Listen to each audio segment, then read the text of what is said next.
आप सब सुनने वालों को पता है कि हमारे बीच में ये बेटा जिसकी सिर्फ आज यहाँ पे तस्वीर है, शरीर में ये हमारे साथ यहाँ पे नहीं, आत्मा में हमारे साथ है। और आज उसका शरीर हम देख नहीं सकते, लेकिन उसकी शक्ल इस फोटो में हम देख सकते हैं, जिसका नाम अमनदीप है। और ये पिछले दिनों में जो तारीख यहाँ पे लिखी है 15 तारीख, इसी महीने की 15 तारीख को अपने इस दुनियावी सफर को, इस दुनियावी दौड़ को, इस दुनिया की भाग दौड़ वाली जिंदगी को छोड़कर इस दुनिया से अलविदा कह के वो परमेश्वर के पास चला गया। क्योंकि पवित्र वाणी इस प्रकार से कहती है, सपदेशों की पुस्तक में लिखा है कि हर एक बात का एक समा है। सुने ध्यान से, हर एक बात का क्या है जी? एक समा है। पैदा होने का समय है और मरने का भी समय है। लेकिन मृत्यु, मौत जो है एक ऐसी सच्चाई है जिससे कोई भी इनकार नहीं कर सकता। बड़े ध्यान से सुने, बहुत ज्यादा समय नहीं लेंगे। मौत एक ऐसी चीज है मनुष्य के शरीर में कि जिससे कोई भी इनकार नहीं कर सकता। बहुत सारे लोग जीवित रहने के लिए क्या क्या नहीं करते। एक्सरसाइज करेंगे, दवाइयां भी खाएंगे ताकि उनका शरीर तंदुरुस्त रहे, उनकी आयु बढ़ जाए।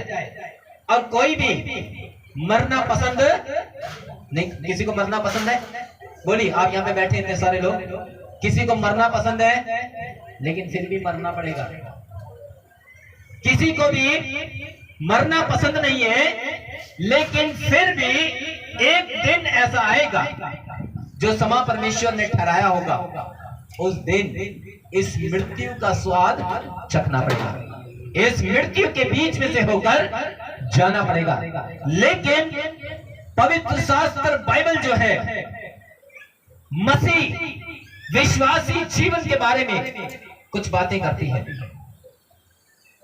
परमेश्वर के वचन में लिखा है, सपदेशों की पुस्तक कहती है 12 अध्याय के 7वें वचन में लिखा है कि तब मिट्टी ज्यों के त्यों मिट्टी में मिल जाएगी और आत्मा जिसे परमेश्वर ने दिया है वो परमेश्वर के पास लौट जाएगा। हाँ जी, किसके पास लौट जाएगा? बोलिए, किसके पास? परमेश्वर के पास। ठीक है। लेकिन एक दिन ऐसा होगा कि जितने भी लोग मर चुके हैं और जो लोग उस आने वाले समय से पहले मर जाएंगे, वो वापस अपने शरीर में आ जाएंगे। क्यों? क्योंकि उस दिन एक न्याय का सिंहासन लगेगा और मसीह में जीने वालों लोग जो हैं, उनके पास क्या उम्मीद है, क्या आशा है, उसके बारे में परमेश्वर के वचन में से पढ़ने के लिए निकालें यूहन्ना रची सुसमाचार और उसका 11 अध्याय, यूहन्ना रची सुसमाचार उसका 11 अध्याय। और वहां पर एक परिवार के बारे में बाइबल बताती है। एक ऐसा परिवार है जिस परिवार में ऐसा ही एक दुख आ गया। उस परिवार में एक मौत हो गई है, उस परिवार में एक मृत्यु हो गई। बड़े ध्यान से सुने, उस परिवार में एक मृत्यु हो गई और लोग उस परिवार को तसल्ली देने के लिए आते हैं। उस परिवार का नाम बाइबल में दिया गया। दो बहनें हैं, उनका एक भाई है, भाई का नाम लाजर है, और दो बहनें जो हैं, एक मरियम है, एक मार्था है। इस परिवार में एक बड़ा दुख, एक मातम छाया हुआ है। जैसे आज इस अमनदीप के परिवार में एक दुख, एक मातम छाया हुआ है, लेकिन घबराने की जरूरत नहीं, क्योंकि वचन जो है तसल्ली देने वाला वचन है, हिम्मत देने वाला वचन है। वचन जो है वो आपको एक दिलेरी देने वाला वचन है, और सचमुच जो स्वर्ग का परमेश्वर है वो आपको ऐसी दिलेरी देगा, ऐसी ताकत देगा, ऐसी हिम्मत देगा कि आप इस दुख से बाहर आ जाएंगे, क्योंकि वो सारे दुखों को, सारे आंसुओं को पोंछ देने वाला प्रभु है। और उसका नाम क्या है? जोर से बोलिए। बोल तो ऐसे रहे जैसे जीएसटी देना पड़ेगा, टैक्स देना पड़ेगा। जोर से बोलना है, प्रभु यीशु मसीह। हम इस दुख में शामिल हैं, लेकिन पता क्या है, आपको दुख को बांध कर नहीं बैठे रहना है। ये कभी हो सकता है कि पूरी ना हो।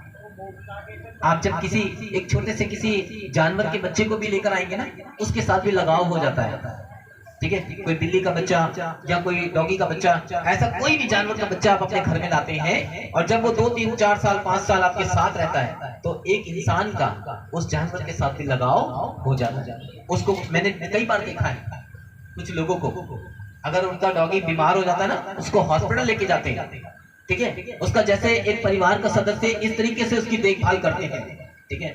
लेकिन आपको मैं बताना चाहता हूँ कि जब कोई प्रिय, कोई अजीज, चाहे उसका जीवन अच्छा है चाहे उसका जीवन खराब है, ये मायने नहीं रखता, लेकिन जब वो उस घर को, अपने परिवार को, अपने रिश्ते नातों को, कई रिश्तों को जब वो छोड़कर चला जाता है या चली जाती है, तो एक बड़ा दुख जो है उस परिवार के लोगों को लगता है। लेकिन एक विश्वासी के लिए ये दुख जो है मायने नहीं रखता, लेकिन वो दुख मायने रखेगा जब न्याय के सिंहासन के सामने होकर भी स्वर्ग में प्रवेश ना कर पाए। ये दुख जो है सबसे बड़ा दुख माना जाएगा। बाइबल बताती है कि उस घर में एक बड़ा दुख है, और उस दुख के दौरान प्रभु यीशु मसीह उस घर में आ जाती है। और क्या कहती है बाइबल? आप 11 की 21 आयत से पढ़ें।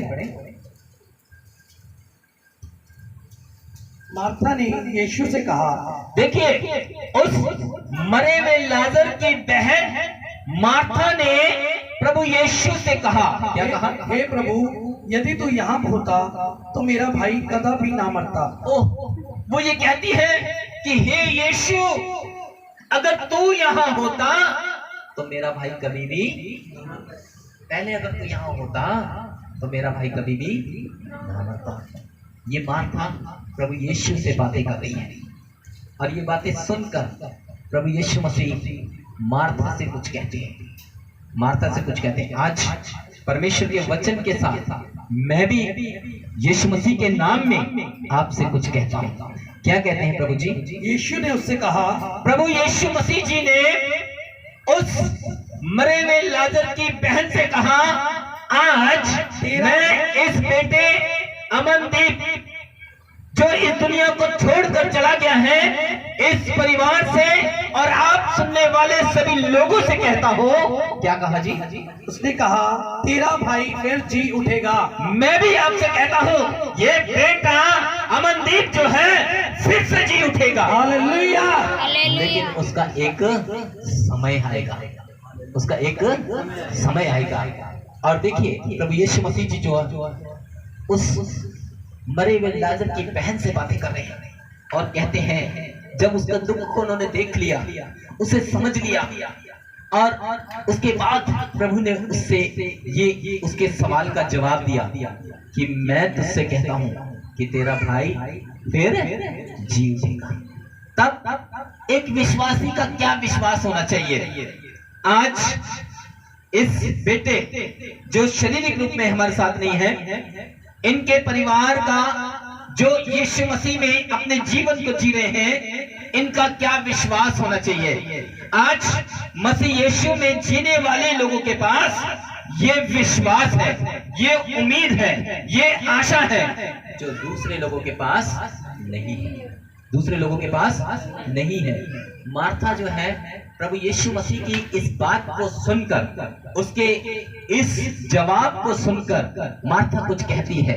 देखो क्या विश्वास है उस औरत का। मार्था ने उससे कहा, मार्था ने अर्थात प्रभु यीशु मसीह जी से कहा, मैं जानती हूँ कि अंतिम दिनों में पुनरुत्थान के समय वह जी उठेगा। बोले आमीन।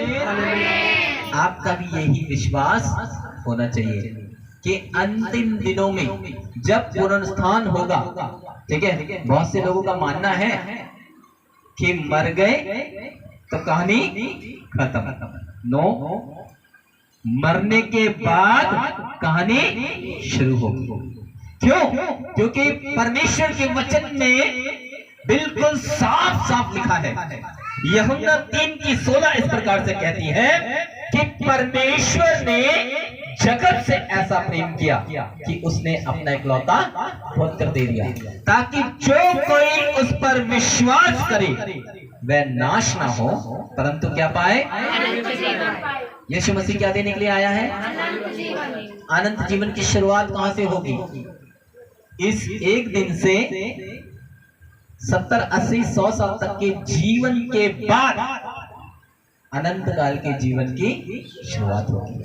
और इस जीवन काल में आप जब शरीर में हैं, इस पृथ्वी पे जिंदा हैं, आपके इस जीवन काल में, आपके इस जीवन के सफर में, आप अपने इस शरीर में अगर आप प्रभु यीशु मसीह के वचनों के अनुसार जब आप चलते हैं तो निश्चय जाने कि अनंत काल का दरवाजा आपके लिए, बोलिए क्या हो जाएगा? खुल जाएगा। दौड़ तो यही है ना, मोक्ष पाना है जी। कैसे मिलेगा मोक्ष? कैसे उद्धार मिलेगा? कौन उद्धार देने वाला है? अरे लोग पता नहीं कहां कहां नहीं जाते मोक्ष पाने के लिए, लोग कहां कहां नहीं जाते उद्धार पाने के लिए। लेकिन मैं आपको सावधान करना चाहता हूं, क्योंकि पवित्र शास्त्र बाइबल इस प्रकार से कहती है, स्वर्ग के नीचे, पृथ्वी के ऊपर, मनुष्य के बीच में कोई दूसरा नाम नहीं दिया गया जिसके द्वारा उद्धार प्राप्त हो सकता है। सिर्फ एक ही नाम है जिसके द्वारा उद्धार को आप प्राप्त कर सकते हैं, और बड़े खुशी के साथ आप उसका नाम ले सकते हैं। क्या नाम है? यीशु मसीह। ठीक है। एक दफा की बात है, ऐसे ही एक भीड़ रो रही थी। क्यों? क्योंकि वहां पे भी एक मौत हो गई, मौत हो गई वहां पे भी। और वो सारे लिखा वचन में ऐसे शब्द लिखे हुए कि सब रो रहे थे, एक भी नहीं, सब रो रहे थे। और हमारा प्रभु यीशु मसीह जिसकी हम आराधना करते हैं, जिसकी हम स्तुति करते हैं, वो प्रभु यीशु मसीह हमारे आंखों के आंसुओं को पोंछने वाला परमेश्वर है। वही प्रभु आज आपके आंखों के आंसुओं को भी पोंछने की सामर्थ्य रखता है। और वहां पर भी एक मौत हो गई, सब के सब रो रहे थे, और अचानक से उस भीड़ के बीच में जाकर कोई खड़ा हो गया और उसने बड़े ऊंचे शब्द में कहा, रो मत, क्योंकि लड़की मरी नहीं। क्या कर रही है? उस भीड़ में जाकर, रोती हुई भीड़ में जाकर कोई खड़ा हो गया, और जैसे उसने ऐसा कहा, ठीक है, बाइबल इस बात की गवाही देती है, चाहे किसी भी कारण, लेकिन वो रोने वाली भीड़ जो है क्या करने लग गई? हंसने लग गई। ठीक है, क्योंकि प्रभु यीशु मसीह है जो आपके दुख को आनंद में बदल सकता है। आमीन। आपके दुख को आनंद में बदल सकता है, आपके आंखों के आंसुओं को पोंछकर आपके जीवन में जो है सच्ची शांति को दे सकता है, क्योंकि वही है शांति का राजकुमार। बाइबल बताती है, मार्था ने यीशु से कहा, मैं जानती हूं, मेरा विश्वास है कि मेरा भाई पुनरुत्थान के दिन फिर जी उठेगा। फिर प्रभु यीशु मसीह ने उसकी ओर देखा, देखकर फिर प्रभु ने उससे कुछ कहा। क्या कहा? पढ़े।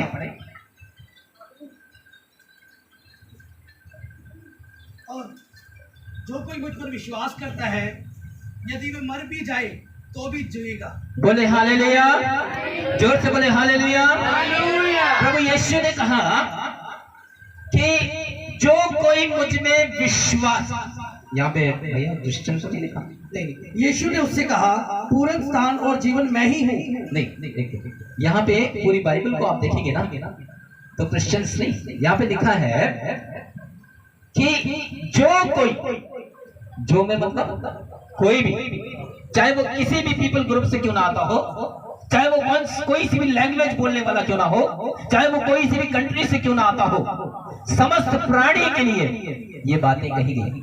यीशु ने कहा जो कोई मुझ में विश्वास करता है, जो मुझ में विश्वास करेगा, यदि वो मर भी जाएगा तो क्या होगा?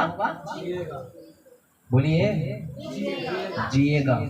एक डाकू की कहानी मुझे याद आ गई। बुरे काम किए थे उसने, बहुत लोगों को काटा, बहुत लोगों को मारा, ठीक है, बहुत बुराई की इसने। अंत में उसे सजाए मौत दे दी गई। और हुआ क्या कि उनकी किस्मत अच्छी थी उस डाकू की कि उस डाकू के साथ और भी कोई है, ठीक है, उस डाकू के साथ और भी कोई है। और ये कहानी है परमेश्वर के वचन में प्रभु यीशु मसीह की सलीब के बारे में। उसके एक साइड डाकू है, दूसरा साइड भी डाकू है, लेकिन एक डाकू जो है प्रभु की निंदा करता है और दूसरा डाकू जो है उसे कहता है चुप रह, तूने तो, हमने तो, मैंने और तूने बड़े पाप किए हैं, लेकिन इसने कोई पाप नहीं किया। हमने तो हमारे गुनाहों की सजा भुगत रहे हैं, लेकिन इसने कोई पाप नहीं किया, ठीक है। और ये कहकर उसने प्रभु से विनती की, क्या कहा? हे प्रभु, जब तू अपने राज्य में जाए तो मेरी सुधि जरूर लेना।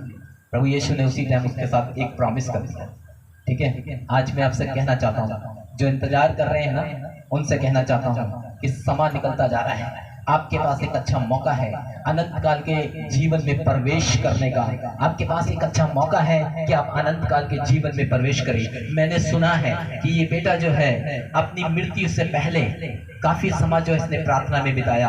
हो सकता है कि ये जीवन पाए, इसकी कोशिश में लोगों ने जो है इसके लिए प्रार्थना की, लेकिन मैं आपको बताना चाहता हूँ ये उस रात की प्रार्थना जो है, हो सकता है इसके जीवन के लिए अनंत काल के दरवाजे को खोल दे। हो सकता है इसका जीवन जो है, एक इसकी जवानी, जब ये जवानी में चढ़ी रहा था तो उसके काम अच्छे ना हो सकता है इसका जीवन जो है लोगों की नजर में बहुत खराब था। हो सकता है इसका जीवन इतना बेकार था कि लोग इसे पसंद नहीं करते थे, घर के लोग इसे पसंद नहीं करते थे, जैसे उस डाकू को लोग पसंद नहीं करते थे। लेकिन प्रभु ने उसके साथ एक प्रॉमिस कर दिया कि तू आज ही मेरे साथ स्वर्ग में होगा। जब आप जिस घड़ी प्रभु यीशु को मुक्तिदाता के रूप में ग्रहण कर लेते हैं, अपने गुनाहों से तौबा कर लेते हैं, चाहे आप मौत के मुंह में भी क्यों ना हो, तो निश्चय जिंदगी आपकी है, जीवन देने वाला आपका है, क्योंकि वो परमेश्वर अपने वायदों से कभी मुकरने वाला परमेश्वर नहीं है। बाइबल कहती है आकाश टल सकता है, पृथ्वी खत्म हो सकती है, लेकिन उसके वायदे कभी भी खत्म नहीं होंगे। वो कभी बदलने वाला परमेश्वर नहीं है। इब्रानियों 13 के 8 कहती है कि वो आज, कल और युगायुग एक सा परमेश्वर है, वो कभी बदलने वाला परमेश्वर। मनुष्य जी बदल जाता है, मनुष्य बदल जाता है, लेकिन परमेश्वर कभी नहीं बदलता। एक इंसान, ओ प्रभु मैं सवेरे 4 बजे उठ के प्रार्थना करूंगी, शुरू भी कर दी, बाद में क्या हुआ, जब प्रभु ने खूब आशीष और बरकतों से भरना शुरू कर दिया, ठीक है, अब समय की कमी आ गई, अब समय नहीं रहा, ठीक है, अब समय नहीं है, धीरे धीरे कम होता चला जा रहा है। और यीशु से उसने बातें की हैं। इसके आगे और पढ़े थोड़ा सा। हाँ, जो कोई जीवित है और मुझ पर विश्वास करता है, वह अनंत काल तक ना मरेगा। बोले आमीन। ये आप सब सुनने वालों के लिए है। जो कोई जीवित है, आप बताइए कौन कौन है जीवित है? जीवित है ना, हम सारे क्या है? अनंत काल की मृत्यु चाहिए कि जिंदगी चाहिए? हाँ जी, मौत कोई नहीं चाहता, मृत्यु का नाम ना लो, अभी तो बड़े काम करने हैं, बिल्डिंग बनानी है, पैसा इकट्ठा करना है, ये करना है, वो करना है। ठीक है, परमेश्वर के वचन को समझिए। बाइबल क्या कह रही है? जो जिंदा है और मुझ में विश्वास करते हैं, अर्थात आपके लिए मैं आज एक चाबी आपको देके जा रहा हूँ। वो स्वर्ग का दरवाजा खोलने की चाबी है। ठीक है, वो चाबी, क्योंकि वचन में बिल्कुल साफ लिखा है, जो कोई जीवित है और मुझ में विश्वास करता है तो फिर क्या नहीं होगा, कभी नहीं मरेगा, अमर हो जाएगा। पर पृथ्वी पे नहीं, पृथ्वी पे अमर होके तो बड़ा काम गड़बड़ कर देंगे पृथ्वीवासी। हमें स्वर्गवासी बनना है, स्वर्ग में प्रवेश करना है। वो स्वर्ग की चाबी, वो स्वर्ग की सीढ़ी, वो स्वर्ग का द्वार, वो यीशु है। ठीक है, वो यीशु है। जिसने यीशु को पहन लिया, जिसने यीशु को अपने दिल में ले लिया, जो यीशु के पीछे चल पड़ा, निश्चय वो स्वर्ग में पहुंच जाएगा। और आगे बाइबल क्या कहती है? क्या तू इस बात पर विश्वास करती है? क्या, मैं भी आपसे पूछता हूँ। यहाँ पे प्रभु यीशु मसीह उस मरी हुई की बहन से पूछ रहे हैं। ठीक है, ये अमनदीप के परिवार के लोग कौन कौन है? थोड़ा सा हाथ उठाएंगे। अमनदीप के परिवार के लोग, चलिए आप सबसे। ठीक है, जैसे यहाँ पर प्रभु यीशु मसीह इस मरी हुई की बहन से पूछ रहे हैं, ठीक है, मैं भी आपसे पूछता हूँ। प्रभु यीशु मसीह फिर से पढ़े। क्या तू इस बात पर विश्वास करती है? क्या आप लोग इस बात पर विश्वास करते हैं?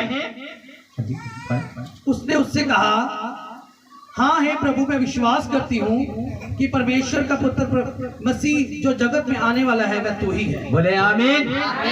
क्या आप इस बात पर विश्वास करते हैं कि हाँ, एक दिन वापस इस बेटे को हम इसी शरीर में देखेंगे? ये है एक विश्वासी का विश्वास। ठीक है, अपने विश्वास को थामे रहे। आपके विश्वास को चुराने की कोशिश करेगा कोई विरोधी है ना? आपके विश्वास को चुराएगा। कौन चुराएगा जी? ठीक है, कोशिश करेगा, चुरा लेता। बहुत प्रार्थना करती है, बहुत प्रार्थना करती है, चुराता उसकी प्रार्थना को। बहुत वचन पढ़ती है, चुराता उसके वचनों को। बहुत ये आत्मिक बनते हैं, चुराता हूं इनकी आत्मिकता को। लेकिन शैतान सफल है। वचन में लिखा है, रोमियो 8:31 बिल्कुल क्लियर करती है, यदि यहोवा परमेश्वर हमारी ओर है तो हमारा विरोधी, बोलिए, हमारा विरोधी। इन दिनों में एक बड़ी समस्या है। क्या है? एक बीमारी, ठीक है, बड़ी फैली हुई है लोगों के बीच में। बहुत बीमारी से लोग जो परेशान हैं, बड़े बड़े मुल्क, बड़े बड़े राज्य, कंट्रियां डर रहे हैं इस बीमारी से। ठीक है, अरे भैया, उस बीमारी से ना डरो, उस बीमारी को भगाने वाले से डरो। और वो परमेश्वर पिता है, वो यीशु है, जिसके नाम से बीमारियां भागती हैं, मुर्दे जिंदा होते हैं, लंगड़े चलते हैं, अंधे देखते हैं, दुष्ट आत्माएं जवाओं को छोड़कर भाग जाती है। उस प्रभु से डरे। ठीक है, जो उस प्रभु से डरेगा वो आपस में एक दूसरे से क्या करेगा? प्रेम करेगा। ये पहचान है प्रभु से डरने वालों की। बहुत से लोग कहते हैं, ओह, खुदा का डर मानते हैं, पड़ोसी से झगड़ा ही करते रहते है ना? बहुत से लोग कहते हैं, ओह, मैं तो खुदा का बहुत डर मानता हूँ, बहुत खुदा का डर मानती हूँ। लेकिन घर में ही कैसे चलती है ना सास बहू की, बुरी तरीके से। ठीक है, ऐसे विश्वास की बात बाइबल करती है। ठीक है, उसने कहा, मैं जानती हूं कि तू परमेश्वर का पुत्र यीशु है, जो जीवन का देने वाला है। ठीक है, जीवन का सोता कौन है? यीशु। आज आप उसको थाम लें, उसको पकड़ लें, क्योंकि वही परमेश्वर है जो आपको उस स्वर्ग में ले जा सकता है। प्रकाश वाक्य की पुस्तक कहती है कि वो स्वर्ग उस स्वर्ग में से एक नया यरूशलेम उतरेगा। ठीक है, और वो नया यरूशलेम इस पृथ्वी के ऊपर होगा। और बाइबल बताती है कि उस यरूशलेम की सड़कें काय की बनी होंगी जी? काय की बनी होंगी? अधिकारी की बनी है सड़क, मिट्टी की। आप सोने की सड़कों पे चलेंगे तो क्या होगा, आपके शरीर पर, आपके कपड़ों पे गोल्डन डस्ट। आपने देखा ना कई बार कोई जगह ये गोल्डन डस्ट कैसे आ सकती है प्रार्थना के दौरान हाथों पे। मैंने कहा जो मैं बताता हूँ कैसे आ सकती है। जब वो स्वर्गदूत आप जितने भी लोगों को आशीष देना, चंगाई या किसी भी प्रकार की आशीषों को देते हैं, तो वो स्वर्गदूत जब स्वर्ग से उतर कर आते हैं ना, उनके पंखों पर वो गोल्डन डस्ट होती है। ठीक है, जब वो आपके बीच में से निकल के जाएंगे ना, ठीक है, वो देख लेंगे कि ये बंदा जो है ये परमेश्वर की ओर से है और इसने अपने हाथों को जो है सच्चे दिल से परमेश्वर की ओर उठाया हुआ है। ठीक है, बस उसके हाथों को थोड़ा सा टच कर लेते हैं। ठीक है, उनकी डस्ट जो है गोल्डन डस्ट उनके हाथों पे आ जाती है। ये कारण है जब आप प्रार्थना सभाओं में जाते हैं ना, तो कहते हैं कि गोल्डन डस्ट आ गई, अनॉइंटिंग ऑयल आ गया। ये हकीकत है। ठीक है, वो सड़क जो है सोने की है। अभी तो सोना पहनना भी मुश्किल है। हाँ जी, बड़ा मुश्किल है ना सोना पहनना। तो आपने सोना पहनना है या सोने की सड़कों पे चलना है? हाँ जी, सोने की सड़कों पे क्या बात है। हाँ जी, अभी पढ़ दो, देखिए सुन लीजिए, पासी कह रहे पढ़ते। फिर मैंने पवित्र नगर नए यरूशलेम को स्वर्ग से परमेश्वर के पास से उतरते देखा और उस दुल्हन के समान थी जो अपने पति के लिए श्रृंगार की। फिर मैंने सिंहासन में किसी को ऊंचे शब्द से ये कहते हुए सुना, देखो परमेश्वर का डेरा मनुष्य के बीच में है। हाँ, हालेलुया। परमेश्वर का डेरा। आपको पता है कि परमेश्वर ने आदम को क्यों बनाया?